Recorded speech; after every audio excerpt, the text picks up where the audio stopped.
ቤኒሻንጉል በመተከል በደራ በሁሉ በየአቅጣጫው አማራ ከጫፍ እስከ ጫፍ አላስኖረው ብሎ እየተፈናቀለ እየተሰደደ ቤተክርስቲያን እየተዘጋ ወለጋ እስካሁን ድረስ እንት ቤተክርስቲያን እንደተዘጋ ብዙ ሰው ያውቀዋል። በተለይ ደጋው ቀመስ በየቀጠናው ቤተሰቡ ተበትኖ ስላለ ያውቀዋል።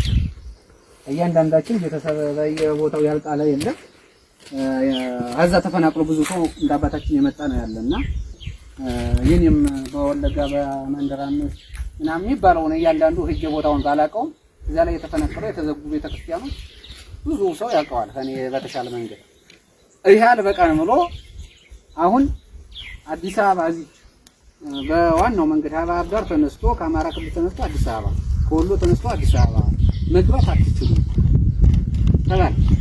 ዩኒቨርሲቲ ተማሪዎቻችን ልከን ልጆቻችን ወንድሞቻችን ይቀበላል ያለ ይመስለኛል። ታጥቆ በሸኔ ልጆቻችን መንግስት ሊያስመልስ ይቀርታል። ዩኒቨርሲቲ መሄድ አልቻለም። ባምቦ ዩኒቨርሲቲ ቤት አማራ የሆነ ዩኒቨርሲቲ ላይ እንዳይኖር ሁሉ ማቀፍ ተደርጎ ብዙ ወንድሞቻችን በዛው ላይ መስዋዕት ከፍለዋል። አለበዛ ደግሞ በስጋቻ ከትምህርት ገበታ ተፈናቅሎ ቀርቷል ብዙ ሰው ማለት ነው። ይህ ሲሆን ምንድነው የመጀመሪያው ጥያቄያችን ምንድነው? በሰልፍ አትግደሉን እኛ አማራ ስለሆነ ነው የሚል በየመድረኩ ተሰልፈን ሆናል። ያንዳንዱ በከተማ ላይ በባዶ እጁ ሲወጣ በባዶ እጁ ወጣን ሰው ምንድነው የሆነ በብሬን በስናይፐር ህንጻ ላይ ተጠምዶ አማራው ተገደለ። ይህም ሲሆን ደግሞ በህዝብ ተወካዮች ምክር ቤት እኛ ወክለናቸው የተቀመጡት እነ ክርስቲያን ታደለን እነ ዮሐንስ ጓያለውን ሌሎች ብዙዎች ሞራኖች ህዝቡን ወክለው ምክር ቤት ላይ ያሉት ሰዎች ለምንድነው እኛን ወክለው የላኩን? ህዝብ አማራው በየቦታው በየሄደበት ለምን ይገደላል? መንግስት ህልውናውን ሊጠብቅለት ይገባል የሚሉ ተደጋጋሚ ጥያቄዎችን ሲጠይቁ ምንድነው ጥያቄ መጠየቅ እንኳን ወንጀል ሆኖ መታሰር ወደ ማጎሪያ ነው የገቡ። መጠየቅ በሰልፍ መጠየቅ መሳሪያ ያነሳ አይደለም። እነዚህ ሰዎች መሳሪያ ኖሯቸው አይደለም። ጥያቄያቸው ምንድነው? አማራ መገደል የለበትም፣ አማራ ጠበቃ ዋስ ያስፈልገዋል፣ መንግስት ሊደርስለት ይገባል ብለው ተደጋጋሚ ጥያቄዎችን ሲጠይቁ እነሱ መታሰር ነው። ፖለቲከኞች ይሄንን ሞቱን መናገር በራሱ የአማራን ሞት መናገር ያሳስራል። ለመስከረም አበራ ነታዲስ ታንቶ አማራ ብቻ አይደለም እንደው የአማራን ሞት የተናገረው ኦሮሞዩ ደቡብዩ ማንም እንዲነገር አይፈልግምና ዳናው ጠፍቶ ዝም ብሎ እንዲሞት ስለሆነ የሚፈልግ የተናገሩት በሙሉ ማጎሪያ ላይ ነው ያሉት ምሁራኖች። በጣም ብዙ ፕሮፌሰሮች ዶክተሮች እንዲህ አይነት ጥያቄ ማቅረብም አይቻልም። ይህ ሲሆን ነው እንግዲህ ብሶት የወለደው ሰው ብሎ በባዶ እጁ ጠመንጃ ያለው ጓንዴ ያለው ምንሽር ያለው እሱ ይዞ ባንዴ ቀፎ እንደተነካንም ገንፍሎ ይወጣ። አንተ ማነህ? አንተ ማነህ? አማራ ነህ። በነገራችን ላይ ይሄንን ቃል እንዳንናገረው ወይም አንተ ማነህ ስትባል አማራ ነኝ እንዳትል በዘመናት በሀፍረት ካባ ውስጥ ተቀልለህ በስነ ልቦና ተሽመድምደህ አማራነትህን እንድትጠላ ከ50 ዓመት በላይ የጥላቻ ማኒፌስቶ ተቀርጾ በአማራ ህዝብ ተሰርቷል። ለምሳሌ ሌላ ክልል ላይ ሄደህ አማራ ነኝ ብትል መገደያህ ነው የምትሆን ያቺ መጠሪያ በግልጽም ነግራችሁ። ስለዚህ አማራ ማለት ምን ማለት ነው ከተባለ ከስሙ ትርጓሜ ስንነሳ አም ማለት ህዝብ፣ ሐራ ማለት ነፃ ማለት ነው ይላል። አጠቃላይ ጥሬ ትርጉሙ አማራ ማለት ሲፈታ ቃሉ ወይም ትርጓሜው በከፍታ ተራራ ላይ የሚኖር ነፃ ህዝብ ማለት ነው ይለዋል። የአባቶች ግስና ሰዋሰው አማራ ማለት ምንድነው ያልኳችሁ? በከፍታ ተራራ ላይ የሚኖር ነፃ ህዝብ፣ ያልተበረዘ ማንነት ያለው አኩሪ ባህል፣ አኩሪ ገድል ታሪኩን በአባቶቹ ክንድ የጽፎ ያለፈ ትውልድ ማን ነው ቢባል አማራ ነው ማለት ነው። ስለዚህ አማራ የስሙን ትርጓሜ ካነሳን አማራ ትናንት ማን ነበር? አማራ ትናንት ማን ነበር? መቼስ ነበር? ከመቼ ጊዜ ጀምሮ ነበር ከተባለ አማራ ከክርስቶስ ልደት በፊትም የነበረ የራሱ መግባቢያ ቋንቋ፣ የራሱ ፊደል፣ የራሱ የዘመን መቁጠሪያ ቀመር ያለው፣ የራሱ ባህል ያለው ትልቅ እሴት ያለው ህዝብ ማለት አማራ ነው። ከክርስቶስ ልደት በፊትም የነበረ ለዓለም ህዝብ መንግስታዊ አስተዳደር ጥበብን ሲያስተምር የነበረ በነካህኑ ዮቶር በየምድር ነዋሪ የነበረ የአማራ ተወላጅ በሆነው በካህኑ ወይም በንጉሱ ዮቶር አማካኝነት የዓለም ህዝብ የሚዳኝበትን የአስተዳደር ጥበብ ለዓለም ህዝቦች ስናካፍል የነበርነ ድንቅ ህዝቦች። ሁለተኛ የዓለም ህዝብ መንፈሳዊ ዳኝነት ወይም መንፈሳዊ አገልግሎት የሚያገኝበትን ሚስጥር አመስጥሮ ለሌሎች ዓለም ያስረዳ ማህበረሰብ ያለበት አማራ በማን አማካኝነት? በካህኑ ዮቶር አማካኝነት ማለት ነው። ስለዚህ አማራ ይህንን ካደረገ አበርክቶ ውስጥ በዓለምም ሆነ በኢትዮጵያ የሀገረ መንግስት ግንባታና የሀገር ገጽታ ግንባታ ላይ ምን አበርክቶ ነበረው ከተባለ አማራ ከምንድን ከገንዘብ እስከ እውቀት ከእውቀት እስከ ህይወት ለኢትዮጵያ ሸልሞ ያለፈ ነፃ ሀገርን የመሰረተ አርበኛ አስተዋይ ነጋሽና ቀዳሽ ተኳሽ አራሽ ህዝብ ነበር። ስለዚህ አማራ ትናንትና ንጉስ ከነበረ ኢትዮጵያን ምን አደረጋት? ኢትዮጵያን ምን በድሏት? ወይም ደግሞ ሌላውን አካል ምን በድሎ ነው? ምን አድርጎ ነው እየታደነ እንዳውሬ በየሄደበት የሚገደለው? ለምንድን ነው ከተባለ ምስጢር ስላለው ነው። አማራ ለብዙ ዘመናት ነግሶ የኖረ በየጊዜው ግን ምንድነው ፍሬ ካለበት ዛፍ ላይ ድንጋይና ወፎች ይበረቱበታል አይደለም? ድንጋይ ይወረወራል፣ ወፎች ይሰፍሩበታል። ፍሬ ያፈራ ዛፍ እንደዛ ነው። ፍሬ ያፈራ ዛፍ ደግሞ ምን ይላል? ሲዝ ዘመም ይላል አይደል? አይደለም? ዘመም ብሎ ራሱን ለሌሎች ሲል አሳልፎ ሰጥቶ ሌሎችን ያድናልና ያኖራል። አማራም በዛ ልክ ነው የኖረው። ስለ ኢትዮጵያዊነቱ ሲል በኢትዮጵያዊነት ድንኳን ውስጥ ተቀምጦ ሁሉን አቃፊ ሆኖ ስለ ሀገረ ኢትዮጵያ ሲል ለዘመናት ሲታረድና ሲገደል ነው። ለዘመናት ሲታረድና ሲገደል ኖሯል። ስለዚህ አማራ በ16ኛው መቶ ክፍለ ዘመንና በዮዲት ዘመነ መንግስት ከፍተኛ ታሪካዊ ወረራ በአማራ ህዝብ ላይ ተፈጽሟል። ግራኛ አህመድን ተውቁታላችሁ። አባቶቻችን የሃይማኖት አባቶችና ሸምገል ያላችሁ አባቶችን በአፈ ታሪክ ተውቁታላችሁ አይደል? የግራኛ አህመድ ወረራ ዘመን ታሪክን በአማራ ህዝብ ላይ የአማራን ማንነቱን እሴቱን ለማጥፋት ታሪኩን ለማጉደፍ ታሪካዊ ወረራ ከ2 እስከ 3 ጊዜ ተደርጎበታል። ግን የአማራ ህዝብ ለፈጣሪውም ቅርብ ስለሆነ ፈጣሪውም ስለሚያግዘው ከራሱ ክንድ ጋር ሳይደፈር ሳይጠፋ እስከዛሬ ድረስ እስከዚህ ቀን ቆይቷል።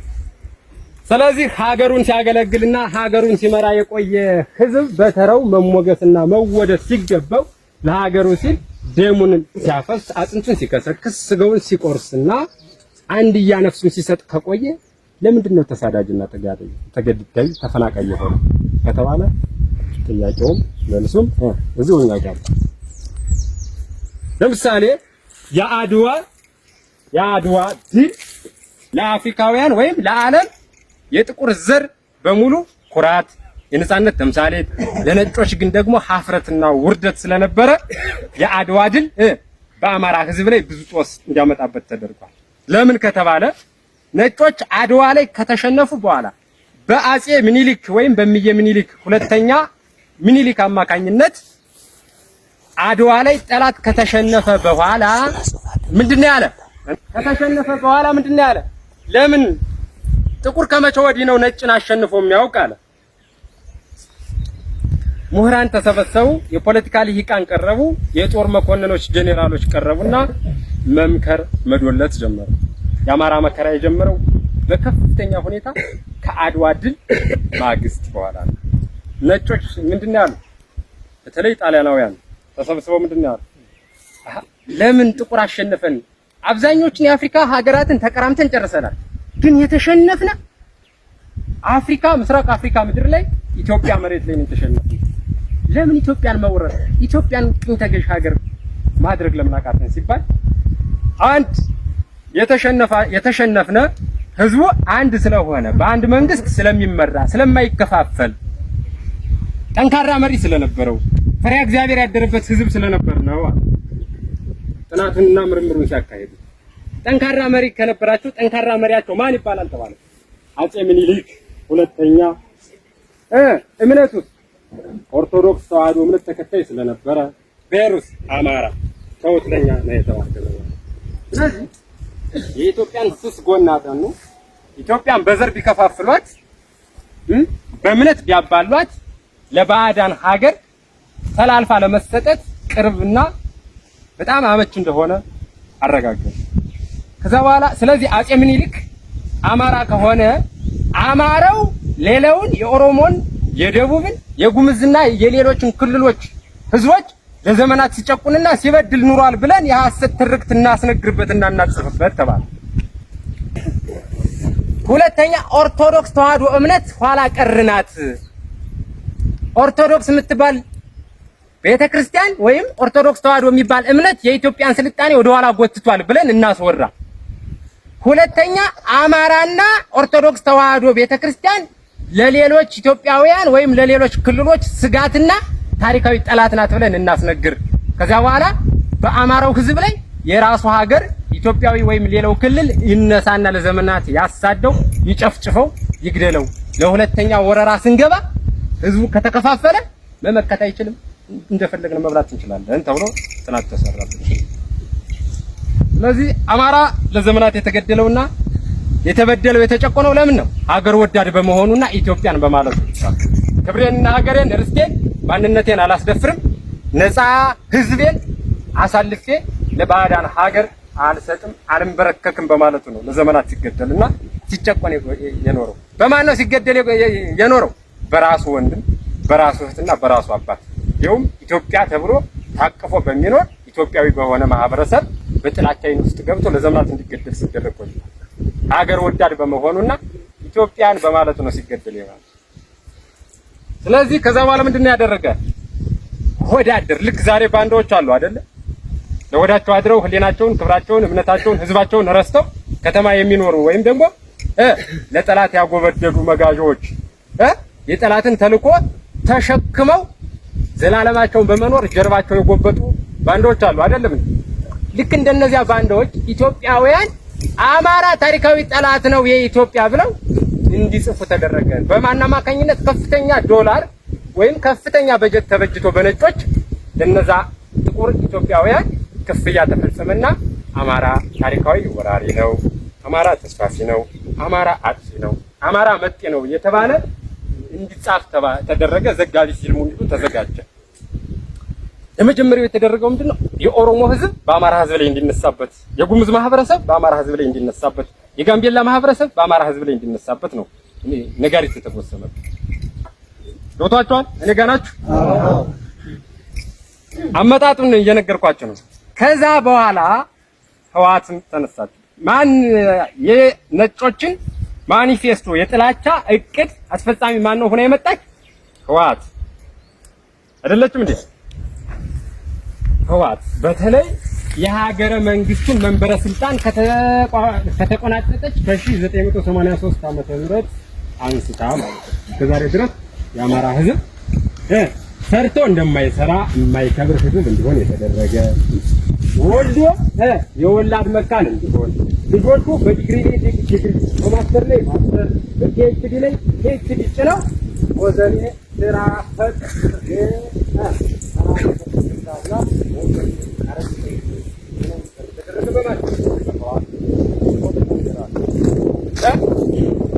ከዛ እንደዛ ከሆነ በኋላ ህወሓት ይጀምራል ተማለት በታሪክ አጼ ምኒልክ ባለሰን መንግስት ለአማራው ልዩ ድጋፍና ክትትል እንክብካቤ እያደረገ ኦርቶዶክስ ተዋህዶ እምነት ብቻ እያነገሰ ሙስሊሙን ሁላ እያሳደደ ሲገድል ኑሯል። የኦሮሞን ማህበረሰብና ሌሎች ብሔር ብሔረሰቦችን ሲያሳደደ ኑሯል ተብሎ ታሪካዊ ነገር ተገኘ። አኖሌ ላይ ምን ተሰንተን አኖሌ የሚባል ሐውልት ይፋ ለምሳሌ አጼ ምኒልክ በአገዛዝ ዘመኑ የኦሮሞ እናቶችን ቆርጧል ተብሎ በሐሰት ተሰርቷል። ወጣቷል እንደው አማራ አይደለም ተውቶት የሚያድገውን ሙሉለት ሊቆርጥና ወጥቶ ያሳደገውን ከብትና ፍየል እንኳን ይበላል። ራሱ ያሳደገውን ከብት ይበላል። አይደለም አንጀቱ ይችላል። የአማራ ተጓዝ ይችላል።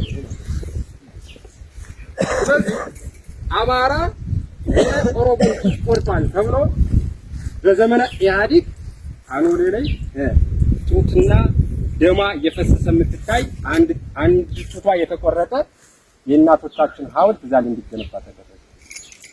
ከዛ በኋላ የተወለደውም የሚወለደውም የኦሮሞ ተወላጅ ለአማራ ሕዝብ ቅን መንፈስ እንዳይኖረውና የጥላቻ መንፈስ እንዲሰፍርበት የጥላቻ ዛር እንዲሰፍርበት ተደረገ። ከዛ በኋላ አብዛኞቻችሁ ወደዛም ስለነበራችሁ ወለጋ ላይ በግፍ አማራውያን አንተ አማራ፣ አንተ ነፍጠኛ፣ አንተ መጤ፣ ተስፋፊ፣ ጽንፈኛ፣ ነፍጠኛ እየተባለ የሰው ልጅ አይደለም ይቅርና የአውሬን ወይም የእንስሳን አሟሟት በማይመጥን መልኩ የአማራ ህዝብ ላይ ግፍ እንዲፈጸምበት ተደረገ። ወለጋ ላይ ብዙዎች ስለምታውቁ እናቶቻችን ጡታቸው እንዲቆረጥ ተደርጓል። አንዲት እናት የአማራን ጽንስ በሆዷ ስለያዘች ብቻ 9 ወር ሳይሞላት ከፈጣሪ ወይም ከተፈጥሮ የመውለጃ እቅዷ ቀን በተዛባ መልኩ 9 ወር ሳይሞላት በ3 ወር በ4 ወር በ6 ወሯ ሆዷ በካራ መስቀልዮሽ እየተተረተረ ጽንስ እንዲጨናገር ተደርጓል። አልተደረገም እንዴ?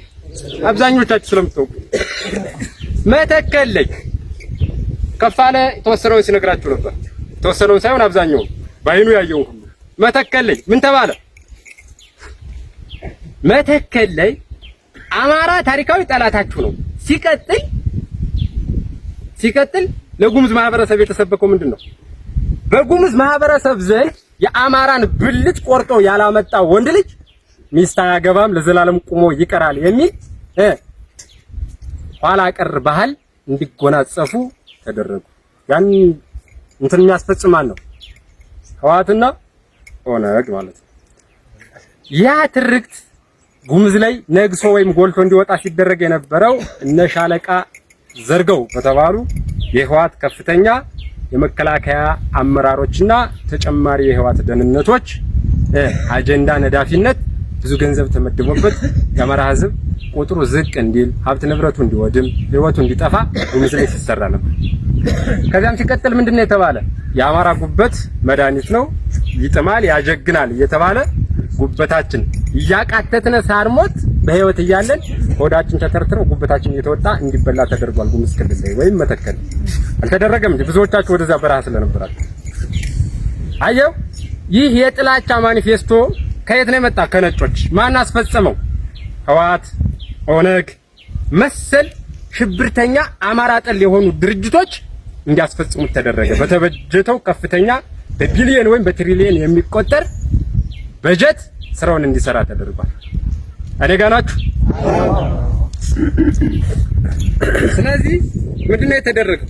ኦሮሚያ ክልል ላይም ደግሞ አጼ ምኒልክ ባርነትን ተጸይፈው ቀፎ እንደተነካበት ኢትዮጵያውያን ከዳር እስከ ዳር ተነስተው እምነቱን ሊያረክስና እምነትን ሊያስለውጥ ባህሉንና እሴቱን ሊበርዝ የመጣን የውጭ ወራሪ ኃይል ካንጎለላ ኪዳነ ምሕረት አንስተው እስከ አድዋ ድረስ በማዝመት የዛን ጊዜ ኦሮሞ፣ አማራ፣ ደቡብ ምናምን ጉራጌ ተብሎ ሳይከፋፈል ሁሉንም ኢትዮጵያውያን በፍቅር አንድ አድርጎ ለሀገርህና ለእምነትህ ውደቅ፣ ባህልክን የሚቀይር የሚበርዝ እምነትክን የሚያስለውጥ የውጭ ወራሪ ኃይል መጥቶብሃል ብሎ እስከ መቀሌ አድዋ ድረስ በጋራ በፍቅር አዝምቶ ነፃ ሀገር ላወረሰ ግን በተገላቢጦሽ ምንድነው የሆነ? ተከሳሽ ነው የሆነ።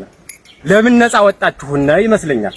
ባርነት ይሻለን ነበር ይመስለኛል። እንግዲህ የተከሰስንበትና ዛሬ እየተሳደድን የተገደልንበት ምክንያት። ስለዚህ አጼ ሚኒሊክ ምንም ባላደረጉ የባሪያ ንግድን ባስቆሙ ነፃ ሀገርን በመሰረቱ የተገላቢጦሽ ግን ተከሳሽና ተወቃሽ እንዲሆኑ ሙተው እንኳን እንዳያርፉ ተደርገዋል። ስለዚህ አማራ በሀገሩ ጉዳይ የማይደራደር አያት ቅድመ አያቶቹ ስጋቸውን ቆርሰው አጥንታቸውን ከስክሰው ያጸኗትን ሀገር አሳልፌ አልሰጥም ብሎ ለዘመናት ሲገደል ኖሯል። እስከመቼ? ከድሮ አንስቶ እስካሁን ድረስ ማለት ነው።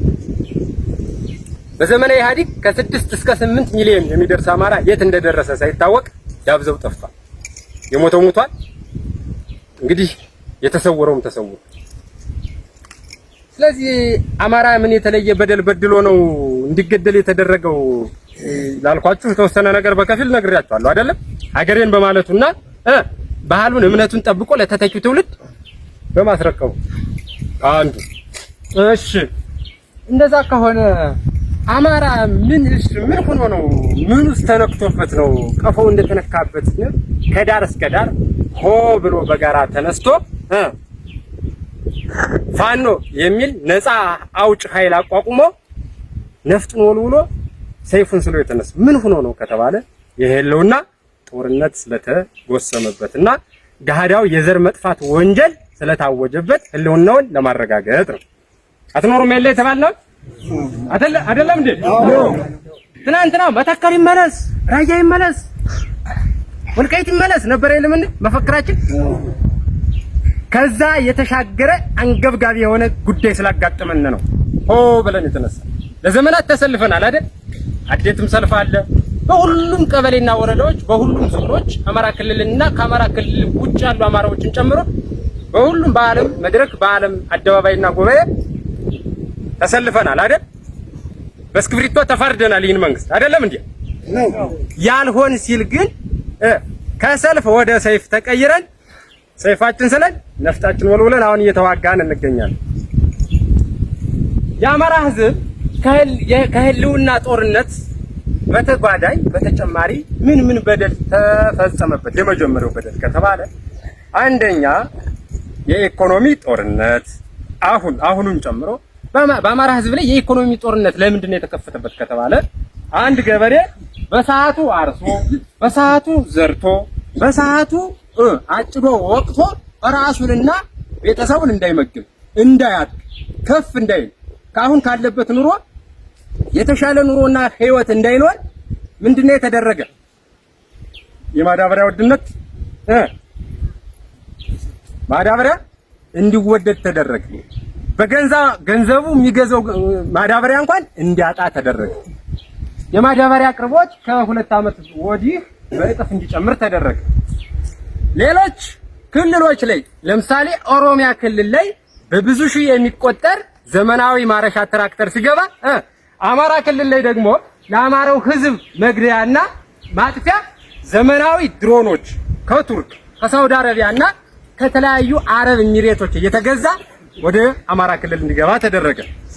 ዘመናዊ ታንክ፣ ዘመናዊ ጀቶች፣ ዘመናዊ ሚግና ዙ 23 ሌላም ዓለምና ዘመኑ ያፈራቸው ቴክኖሎጂ የዋጃቸው ዘመናዊ የጦር መሳሪያዎች በገፍ ወደ አማራ ክልል እንዲገቡና የአማራ ህዝብ እንዲገደል የአማራ ህዝብ ሀብትና ንብረቱ እንዲወድም ተደረገ። ይሄ አንድ የኢኮኖሚ ጦርነት ነው። ሰላም ካልሆነ የአማራ ህዝብ አይማርም፣ አያርስም፣ አያመርትም፣ አያድግም አይደል? እንኳን ማምረትና ማደግ ይቅርና ሰላም ካልሆነ መኖር አትችልም አይደለም? አንድ የኢኮኖሚ ጦርነት ተከፍቶበታል። ሁለተኛው ፖለቲካዊ ወይም የዲፕሎማሲያዊ ጦርነት። የዲፕሎማሲያዊ ጦርነት ከተባለ አማራ ተወካይ እንዳይኖረው በዓለም አደባባይ ችግሩን በደሉንና ስቃዩን የሚያስተጋባለት የተሻለ መሪ እንዳያወጣ የተሻለ ተወካይ መሪ እንዳይኖረው ምንድነው የተደረገ? ጀግና መሪዎች እነ ክርስቲያን ታደለን እና እነ ዮሐንስ ቦያለው እነ አርበኛና ጋዜጠኛ መስከረም አበራን የመሰሉ አራት አይና የአማራ ተሟጋች የአማራ የክፉ ቀን ጠበቃ የሆኑ እህትና ወንድሞቻችን ማጎሪያ ቤት በመግባት ወይም እንዲታሰሩ ሲደረጉ እንደነ ተመስገን ጥሩነህና እንደናገኘው ተሻገር እንዲሁም ሌላ መሰል ሆዳም አጎብዳጅ የአማራን በስም አማራ የሆኑ ነገር ግን በግብር የብልጽግናንና ፋሽስታዊ ስርዓትን የሚያስተገብሩ ሆዳደር አማሮችን ለአማራ ይወክላሉ ተብለው ከህዝብ ተወካዮች ምክር ቤት እስከ ጠቅላይ ሚኒስትርነት ተሹመዋል። አግኝታችሁኛል? ተመስገን ጥሩነህ ስለ አማራ ህዝብ በደል ይናገርልኛል ብትል የማይታሰብ የማይሆን ነገር ነው። አማራ እንዲያውም አማራ ታሪካዊ ባንዳ ነው ብሏል። አሁን በቅርቡ አማራ ባንዳ ነው ብሎ ተሳድቧል። የራሱን ህዝብ ኮትኩቶ መግቦ ፈትፍቶ ያሳደገውን ህዝብ ተሳድቧል። መድረክ ላይ በዓለም አደባባይ ቆሞ አሁን በቅርቡ በዚህ አንድ ወር ውስጥ። ስለዚህ አማራ ተወካይ እንዲያጣ የዲፕሎማሲ ጦርነት ተከፍቶበታል። ከዛስ አማራ እሴቱን እንዲያጣ ማንነቱን እንዲያጣ የእሴታዊ ጦርነት ወይም ደግሞ የተበረዘ ማንነትና ባህል እንዲኖረው ተደርጓል። ለምሳሌ አማራ በድሮ ስርዓት አንተ ትብስ እኔ እብስ ተባብሎ አንድ ላለው ሁለት ያለው አንድ ለሌለው ይሰጥ ነበር። አስከፊ ዘመን የመከራ ዘመን ሲመጣ አንድ ጉስጉሻ እህል ካለችው ያችን አንድ ጉስጉሻ እህል ከሁለት ተካፍሎ ይችን የቀን መውጫ ላንተ ትሆነ ይቺ ለኔ የቀን መውጫ ትሆነኛለች ብሎ ተከፋፍሎ ያችን አስከፊ ዘመን ሻገራት ነበር። አይደለም እንዴ? አሁን ግን ዘግቶ በላ እንዲሆን ተደርጓል። አይደለም? ዘግቶ በላ ትንሽ የማይበቃው ትውልድ እንዲሆን ስስታም ትውልድ እንዲፈጠር ተደርጓል። አሁን እሴቱን ተነጥቋል። የአብሮነት፣ የመቻቻል፣ የመረዳዳት፣ የመደጋገፍ ባህሉን ተነጥቋል አማራ ማለት ነው። እኔ ጋር ናችሁ? አዎ። ዘግቶ በላ እንድንሆን ተደርገናል። ዛሬ የምዕራባውያን ተገዥ የነጮችን ዓለም ናፋቂ እንድንሆን ተደርገናል። አሁንም እሴታችን ላይ ስመጣ አማራ የራሱ የሆነ የዘመን መቁጠሪያ አለ። በቅዱስ ሜጥሮስ አማካኝነት የራሱ የሆነ ዘመን መቁጠሪያ እንዲኖረው ዓመተ ምሕረት የምንለው ዓመተ ፍዳ ኩነኔ ወይም ዓመተ ዓለም ከዛ ዓመተ ምሕረት ተብሎ ተጣጥሞ ተጣቅሶ ነው ወደ እንትን ዘመን መቁጠሪያችን የሚመጣ። ቅዱስ ዮሐንስ በምን ወር እንደሚውል ወይም በምን ቀን እንደሚውል አባቶቻችን ባህር ሐሳብ አይተው አመሳክረው ይነግሩናል አይደል? ያን ስርዓት እንድንጠላ ተደርገናል። ለምሳሌ ባህር ሐሳብ፣ አቡሻር፣ ሌሎችን የሚቆጠር አባት ካለ ደብተራ ጠንቋይ እንዲባል ተደርጓል። ባህላችን እንድንረሳ ዛሬ የነጮችን አቆጣጠር እንድንከተል ተደርገናል። አማራ ወይም ኢትዮጵያ የራሷን የዘመን መቁጠሪያ የራሷን እሴት እንድትረሳና በአውሮፓውያን የዘመን መቁጠሪያ እንድትጠቀም ተደርጋለች። ለምሳሌ መስሪያ ቤት ላይ ብትሄዱ የዘመን አቆጣጠር በፈረንጆች ነው የሚቆጠር። ጥር 1 ነው አዲስ ዓመት በፈረንጆች፣ በእኛ መስከረም 1 ነው አይደል? እንደ ኢሮፒያን አቆጣጠር ይላል። ትልቅ መስሪያ ቤት ላይ ብታይ ለምሳሌ ዛሬ በእኛ አቆጣጠር መስከረም ነው አይደል? በዚህን ካላንደር በዚህ አቆጣጠርና ይላል። ግራ ገብቶ ካንተ ወይ ኑረህ ትሄዳለህ ወይም ደግሞ ቀድመህ ትሄዳለህ። የራስህን የዘመን መቁጠሪያ ትቶ የነጮችን የዘመን መቁጠሪያ እንድትናፍቅ አድርጓል። እሴታችንና ባህላችን እንድንረሳ ተደርገናል። የመደጋገፍ፣ የመረዳዳት፣ የመቻቻል ባህላችን የጋብቻ ስነ ስርዓት እሴታችን ሁሉ ተነጥቀናል። ጋብቻ የምዕራባውያንን። ስለዚህ አማራ እንደ አማራ መቀጠል ካለበት ምን ማድረግ አለበት ከተባለ አንድ መሆን፣ ጨበጥ ስሜት ቆንጠጥ እያደረገን አይ ምናምን እንላለን።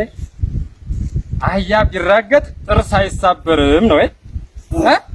አህያ ካመዱ ዘመድ ከዘመዱ አማራ ደግሞ ከአማራ ጋር ማለት ነው መቼም ቢሆን።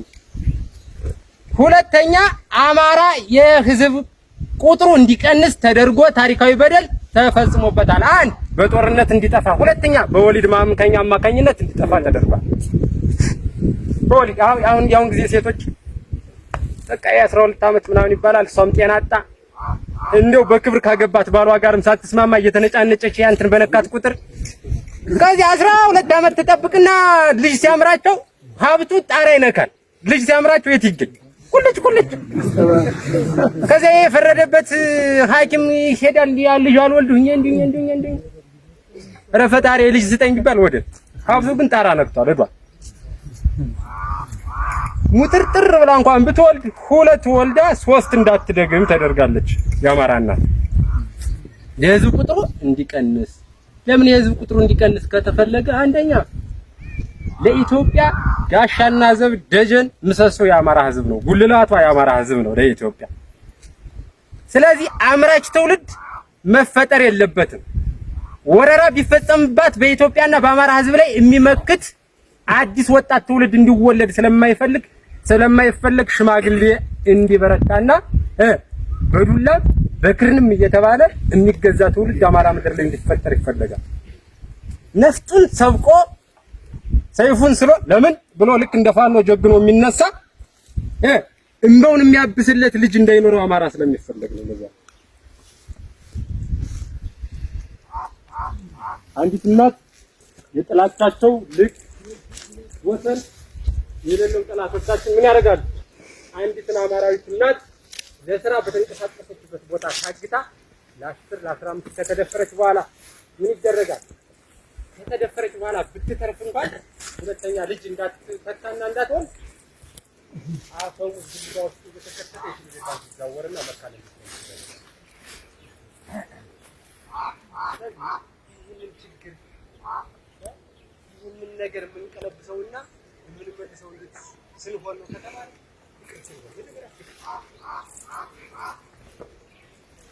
ሁሉም ነገር ያሸንፋል። ክርስቶስን ያንበረከክነው እኛ ቂም ኖሮን አይደለም፣ በፍቅሩ ወይም እኛን ያሸነፈን በምንድን ነው? በፍቅሩ። እኛ ክርስቶስን የሚያሸነፈው በምንድን ነው? በፍቅራችን። በማን? በእናታችን በድንግል ማርያም ነው። በቅዱሳን አባቶቻችን አማካኝነት ያሸነፈን እኛ አቂም ኖሮን አይደለም። በመዳፉ እንኳን ግማሽ አልሆነም አንሞላም ያለን። ስለዚህ ፍቅር መሆን የግድ ነው። ኧረ እንዲሁ እኔ በጣም አሁን እያዘንኩ ነው። ዞር ብዬ የሚያለቅስ ምን ነጥፎን ነው? ሽማግሌን ተጠቀምበት። በቃ በወንድም ያዘው። ወንድም ወንድሙን ያሸንፍ። ከዛ ካለፈ ደግሞ ወደ ሽማግሌ አምጠው። ከሽማግሌ ካለፈ ወደ ሃይማኖት አባቶች አምጠው። የሃይማኖት አባቶች ያስታርቃሉ። እምቢ ካላው ጉዞ ከቤተ ክርስቲያን ይለያሉ። ወንበዴ ጥጋበኛ ከሆነ ማለት ነው። ከዛ ውጭ አገር ሽማግሌ ያለ ነው። ሽማግሌ ስለምን ነው የምትነቁት? የሽምግልና ስርዓት እኮ በዓለም አቀፍ ዘመናዊ የዓለም አቀፍ የፍርድ ቤት ተቋማት ወይም የፍትህ ተቋማት ከመመስረቱ በፊት እኮ ባህላዊ የሽምግልና ስርዓት ነው የኢትዮጵያንና የዓለምን ሕዝብ ያቆየ። ከሴቶቻችን መካከል ከተነጠቅነው ሴት መካከል ዛሬ አንድ ወንጀለኛ ካለ ወይም ሁለት የተጣላ ሰው ካለ የጸጥታ ኃይል ተመድቦለት እንደዚህ ተብሎ መሳሪያ ተወጥሮ ነው ወደ ፍርድ ተቋማት የሚሄድ። የድሮ አባቶቻችን ግን ለፈጣሪያቸውም ቅርብ ለህዝባቸውም ታማኝና ስርዓት አክባሪ ስለነበሩ ወንጀለኛ ከሆኑ ለምሳሌ ከዚህ ያለ የቀበሌ ሲቪል አመራር ወይም ደግሞ የቀበሌ አመራር ወደ ወረዳ የሚልካቸው ከሆነ ወንጀለኛን ምን ያደርጋቸዋል? የተጣሉ ሰዎች ኩታና ኩታቸውን አስሮ ሄዱና ተዳኝታችሁ ነው ብሎ ይልካቸዋል። ምንም ቦስ ሳይሉ ሳይጣሉ ኩታቸውን ሳይፈቱ ሄደው አጎንብሰው ፍርድ ተቀብለው ነበር የሚመጡ። አይታችኋል? ያንን ስርዓት አጠናል። ስታዩት ግን አይንን ልክ ጨፍኖ የመግለጽ ያህል ነው የሚመስለን።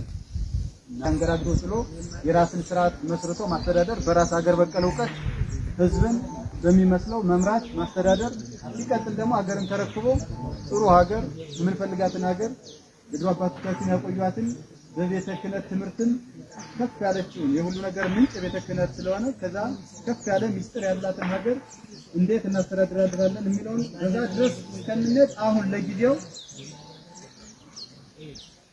ከአንድ ከአርበኛ ዘመነ ካሴ ክላስ የትግል ክላስ የሱ ነው የነበረው።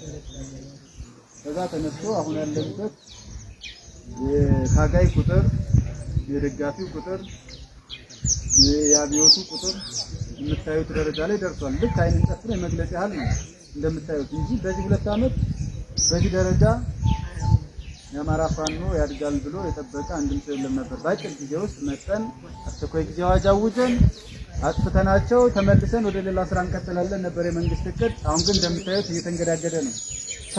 ሰሞኑን አሁን ጠላት ወሎ ላይ በደንብ በተመታ በኋላ በጣም ተንገራግቷል፣ አጥቶታል። ሰራዊቱም ሞራሉ ወርዷል፣ እንዳለ የመዋጋት ሞራልም የለውም። ቀዷልለና ያለ ጠላት። ይሄን ምን ያስፈልጋል? ህዝቡ መንቃት፣ መተባበር፣ የጠላትን እንቅስቃሴ ማየት፣ መከታተል። ቆርጦ እንኳን 10-5 እየሆነ ወታደር ሲበተን ታውቁታላችሁ። ምናልባት እድሜ ያላችሁ ሰዎች ታውቁታላችሁ። ወታደርን ገለህ አጨርሰው ያልቃል እንዴ? አያልቅም። ማሸነፍ ማለት ገሎ መጨረስ አይደለም። በዛ ሳይንስ የምትረዱና የምንረዳ ካለን ስህተት ነው። ገለህ መጨረስ አይደለም። በፕሮፓጋንዳ መብለጥ፣ ስትራቴጂካል ቦታን መያዝ፣ ከዛ በኋላ ባለበት እንዲከስም ነው የምታደርገው ወታደሩ። ወያኔ በ83 ያው የሰማሁትን እንግዲህ የተወለድኩት በ83 ነው። በ83 አዲስ አበባ ሲገባ የደርግ ሰራዊት የት ነበር? አባይ በረሃ ዘግቶ እንዳትመጣ ብሎ ዘግቶ ይዞ ነበር። እሷ እኮ ገብታለች። አዲስ አበባ ገብታ የደርግ ወታደር ግን አብዛኛው አባይ በረሃ ነው የነበረ። እዛ እየተነሳ ነው እየፈረሰ ወደ ተለያዩ ቦታዎች ይሰራጭ የነበረው ይሄድ የነበረው።